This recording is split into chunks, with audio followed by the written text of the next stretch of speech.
Оройн өдрийн эрхэм үзэгчдээ сайхан амарцгааж байна. Монголын мэдээ агентлагаас бэлтгэн явуулдаг цагийн хүрд мэдээллийн хөтөлбөрийн 18 цагийн дугаар эхэлж байна.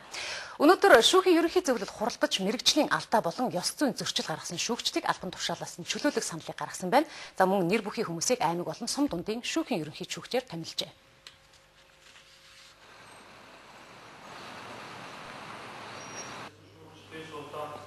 Дархуу улаамыг дэх сум дундын шүүхийн шүүгчийн албан тушаалаас оюун чимэг цагаан дээр Инх туяа нарыг чөлөөлөх тухай саналыг шүүхийн ерөнхий зөвлөлөөс ерөнхийлөгчд хүргүүлэхээр болжээ. Эдгээр шүүгчид ёс зүйн алдаа гаргаж өршөөлийн тухай хуулийг буруу хэрэгэлсэн, энэ нь илэрсэн даруйд шийдвэр ахин засварласан зөрчил гаргажээ. Мөн Дундгой аймгийн сум дундын шүүхийн шүүгч удаатараа ажлаа таслан шүүх хурлыг тасалдуулсан байна. Тиймээс эдгээр шүүгчдийг шүүгчийн албан тушаалд ажиллах ёс зүйн эрхгүй гэж үзэж байгаа юм а. За энд бол шүүх бүрэлдэхүүнээр асуудлыг шийдэхдээ хууль тогтоомжийг бас буруу хэрэгэлсэн асуудал байсан. За энэ нь бол мэргэжлийн хороонд шалгалт авах одоо мэргэжлийн хувьд тэнцэж гэнэ үгүй юу гэдэг шалгалт үндэслэл болсон байгаа. Тэр үндэслэлээр шалгалт аваад шүүгч нь мэргэжлийн хувьд тэнцэхгүй байна гэсэн дүгнэлт гарсан юм байна. Шүүхийн ерөнхий зөвлөлтийн өнөөдрийн хуралдаанаар нэр бүхий 4 шүүгчийг мөн тодорхой шалтгааны улмаас шүүгчийн албан тушаалаас нь чөлөөлсөн байна. Аймаг болон сум дундын шүүхийн шүүгчдийг албан тушаалаас чөлөөлсөнтэй холбоотойгоор мөн нэр бүхий хүмүүсийг шүүгчийн албан тушаал томилжээ. Ингэхдээ тодорхой шалгууруудыг тавьсан байна. Мэдээж сүүлийн үед шүүгч ерөн төрийн албан хаагч хүн олон нийттэй харьцдаг, тэдэнд үзүүлдэг хүмүүс маань тэдэнтэй харьцах тийм ээ ёс зүйтэй ийм чадвартай байх хэрэгтэй гэдэг асуудал нэлээд яригдж байгаа. За энэ асуудал дээр ч гэсэн шүүхийн ерөнхий зөвлөл, шүүхийн сахилгын хорооноос нэлээд анхаарч ажилласны үндэ тодорхой үр дүнгууд гарч байгаа гэж хэлж болно. Түүнчлэлийн удаагийн хурлаар улсын дээд шүүхийн тамгын газарт орон тоо нэмэгдүүлэх шүүхийн 2009 оны төсвийн тухай Завхан Баян хонгор Баян үлгийн Ховд аймгийн шүүхийн тамгын хэлтсийн ажлыг шалгасан талаарх тайлан мөн зарим шүүгчдийн зэрэг дэвийг нэмэгдүүлэх асуудлыг хэлэлцжээ.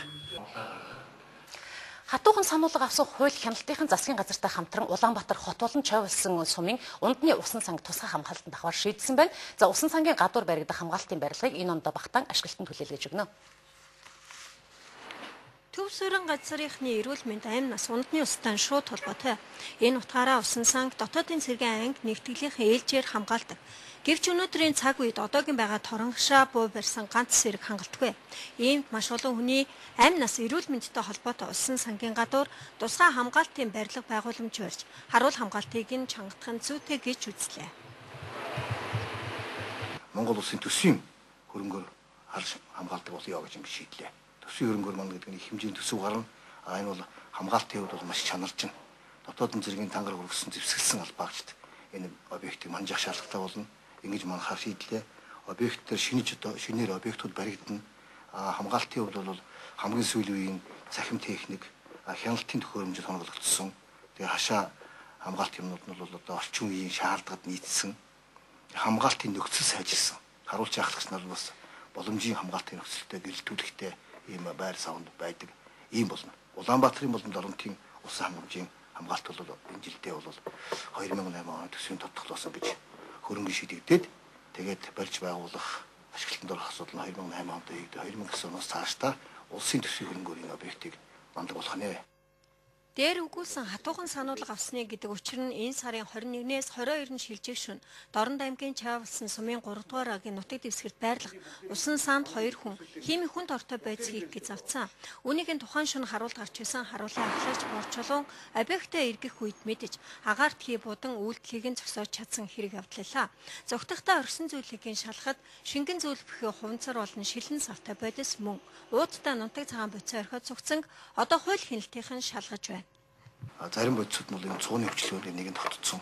Нэг нь бол мөнгөс сууны тогтцсон. Нөгөө бус бодисууд дээр нь манай шинжилгээний байгууллагууд давхар шинжилгээ хийж байна. Хэргийг шалгах ажиллагаа бол цаашаа үргэлжилж байна. Энэ дээр Тагнуулын ерөнхий газрын Мөрдөн Байцахалав, манай цагдаагийн ерөнхий газрын Эрүүгийн цагдаагийн газрын ажилтнууд очсон газар дээр нь Дорнод аймгийн цагдаагийн газартай хамтраад ингээд шалгаж байгаамаа.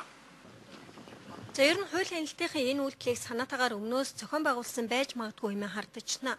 Харин албан үүргээ хариуцлагатай гүйцэтгэж хэрвээ жоохон л сонор сэрэмж алдсан бол Чойволсон хотынхныг ундны уснасаа хорд хаюулаас хамгаалж чадсан.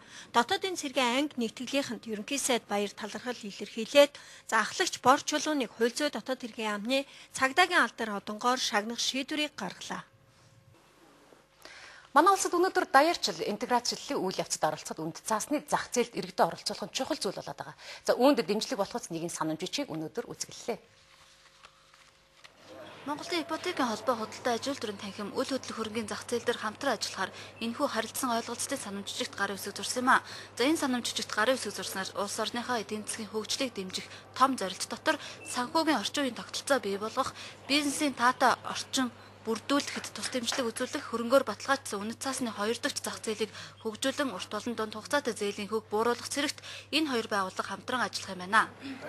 Тэгэхээр Монгол улсад өнөөдрийн байдлаар орон сууцаар баталгаажсан буюу моргежийн ипотекийн зээл бол 200 гаруй тэрбум төгрөг болсон байна гэдэг маань өнөөдөр энэ найдвартай барьцаагаар баталгаажсан зээлийн хөрөнгө одоо эргэлтэнд орох тийм таатай боломж бол үүссэн байна гэж ингэж үзэж байгаа.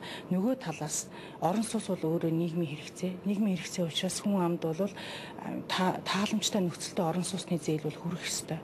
Энэ утгаараа бол энэ нэгэнд одоо тэр олгогдсон байгаа зээлүүдийг эргэлтэнд оруулаад шинэ их үүсвэрийг тэнд дахиж буцаж бий болгосноор хүн амын одоо орон сууцны хүртээмжийг сайжруулах, орон сууцны одоо таатай нөхцөлтэй зээл иргэдэд хүрэхийн боломж бол бий болж байгаамаа. За мөн энэ санамж жижиг хүрээнд гадаад худалдаа хөрөнгө оруулалт, жижиг дунд үйлдвэрлэлийг хөгжүүлэн дэмжих асуудал ч хөндөгдөн. За харин энэ бүхнийг хөгжүүлэх арга зам нь үнэт цаасны экспортын чадамжийг нэмэгдүүлэх юм байна. Монгол улс 63 мянган тонн ураны нөөцтэй гэсэн геологийн таамаг нөөцтэй. Өснө нэмэгдэж байгаа хэрэглээгээ тооцоод хэрвээ ураанаа олборлоод цөмийн цахилгаан станцыг байгуулвал даруй 400 жил ашиглах боломжтой гэсэн тооцоог манай эрдэмтэд хийгээд байна. Тэгвэл энэ асуудлыг хариуцах цөмийн энергийн комисс байгуулагдлаа. Энэ засгийн газрын анхаарлын төвд байсан хэдэн гол асуудлын нэг нь цөмийн энергийг ураны олборлтыг нэмэгдүүлэх тухай байсан. Монгол орныг ураны асар их нөөцтэй өснө нэмэгдэж байгаа хэрэглээгээ тооцоод атомын цахилгаан станц байгуул бас экспортлсон тохиолдолд 400 жил ашиглах нөөцтэй гэсэн урьдчилсан таамаг тооцоо гаргаад байна. Одоо манай албан ёсны нөөц бол 63 мянган тонн гэж одоо олон номонд орсон байж байгаа шүү дээ. 63 мянган тонн гэдэг бол одоо дэлхийн нэг жилийн одоо хэрэгцээ байна тийм ээ. Тэгэхээр зэрэг бол дэлхийн одоо 400 гаруй тийм тогоо юу станц ажиллаж байгаа юу ч нь бол одоо манай хувьд бол одоо 400 гаруй жил гэж хэлж болно тийм ээ. Наад зах нь.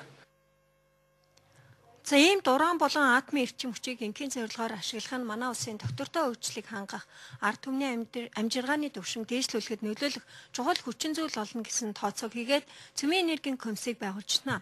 Засаг идэвхтэй ашигт малтмал болон атомын эрчим хүч ашиглах төрийн бодлогыг үр дүнтэй хэрэгжүүлэхийн тулд цөмийн энергийн комиссийн бүтэц зохион байгуулалтыг оновчтой боловсронгуй болгох, орон тоог нь нэмэгдүүлэх, нарийн мэрэгжлийн хүний нөөцөөр хангах шаардлага тавигдчихна. Цөмийн энергийн комиссийг төрийн захиргааны удирдлага, гадаад хамтын ажиллагаа, цөмийн технологийн, цөмийн засваргийн хяналтын гэсэн 3 үндсэн газартай байхаар төлөвлөжнө. Төрийн захиргааны удирдлага, хамтын ажиллагааны газар нь удирдлага зохион байгуулалт, гадаад хамтын ажиллагааны асуудал, за цөмийн технологийн газар нь засварг идэвхт ашигт малтмал атомын эрчим хүч ашиглах, технологи нэвтрүүлэх, бодлого боловсруулах, хэрэгжүүлэх гэсэн ажлуудыг хариуцсан ажиллана.